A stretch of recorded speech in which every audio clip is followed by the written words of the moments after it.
تحية من عند الله عليكم مباركة طيبة.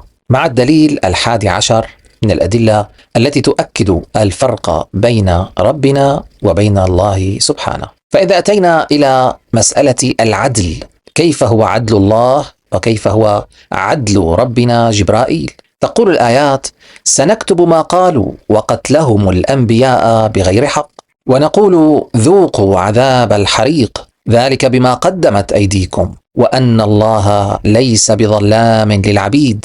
ثم تجد الفكرة مشابهة في سورة الأنفال، وأيضا تنتهي بأن الله ليس بظلام للعبيد.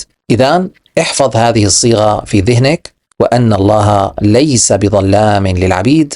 وكذلك في سورة الحج أيضا في الآية 10 الصيغة ذاتها. هذه الآيات هي الآيات الوحيدة التي تشترك بصفتين في آن واحد. الصفة الأولى أنها كلها تنفي عبارة ظلام للعبيد، تنفيها عن الله سبحانه. والثانية أن علاقة العقاب بالله ارتكزت على أن التفسيرية، أن الله ليس بظلام للعبيد. فالآيات بالتالي تؤكد أن الله عندما يعاقب أحدا فلا يكون ظالما لهم. وإلى هنا المعنى واضح بالنسبة إليكم، ولكن وجود أن يخبرك أيضا بأن المعنى المذكور هو ليس معنى حرفيا مباشرا، وإنما هو معنى مستنتج من معلومة أخرى. فهذه الآيات تخبرنا أن هناك من يصدر قرار معاقبة الخلق وهو ليس بظلام للعبيد،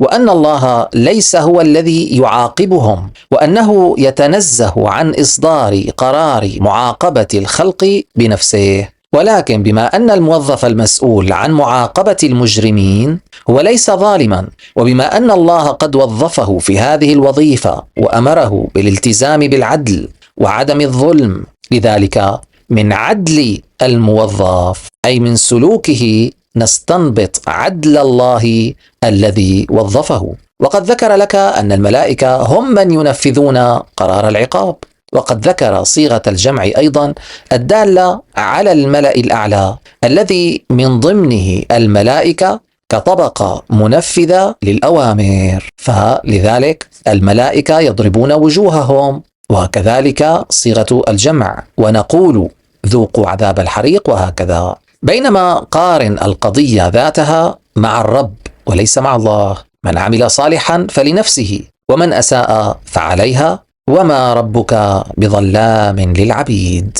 إذا لم يقل هنا وأن ربك، ليس هناك أن وما ربك بظلام للعبيد. آيات أخرى: الذي جعل مع الله إلها آخر فألقياه في العذاب الشديد، قال قرينه ربنا ما أطغيته ولكن كان في ضلال بعيد.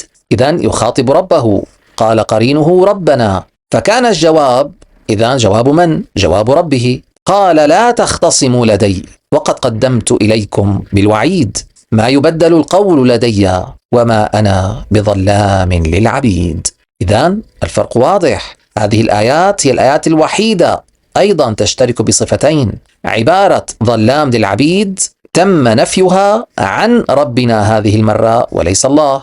في الوقت ذاته هذه الآيات كلها لم تحتاج أن التفسيرية، بل أكثر من ذلك، فربنا ليس هو المنفذ بل هو الذي يصدر القرار، حيث هو قال القياه يلقيهم في جهنم، هو الذي أصدر قرار الإلقاء، حيث قال القياه في العذاب الشديد.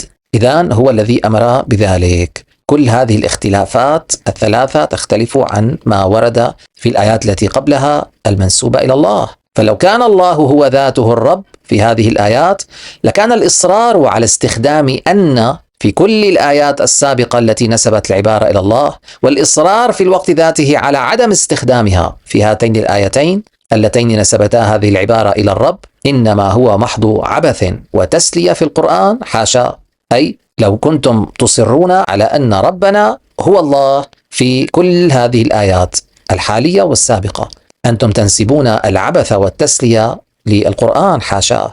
ولكن السبب الحقيقي بكل وضوح هو أن ربنا يصدر قرار العقاب بنفسه، بينما الله لا يصدره. ولكن بما أن ربنا يصدره بناء على ما علمه الله من معايير العدل الدقيقة، فيمكنك عدل الرب من أن تستنبط أن الله أيضا من وراء ربنا هو عادل أيضا، لأن الله هو أصل هذا العدل في الواقع. وأنا هنا أتحدى التراثيين بأن يأتوا بآية واحدة فيها عبارة ظلام للعبيد ومنسوبة إلى الله، ولا تأتي أن التفسيرية معها. طبعا هناك عبارات أخرى غير ظلام للعبيد، هناك اشتقاقات للفعل ظلم، تلك مواضيع أخرى سنأتي عليها.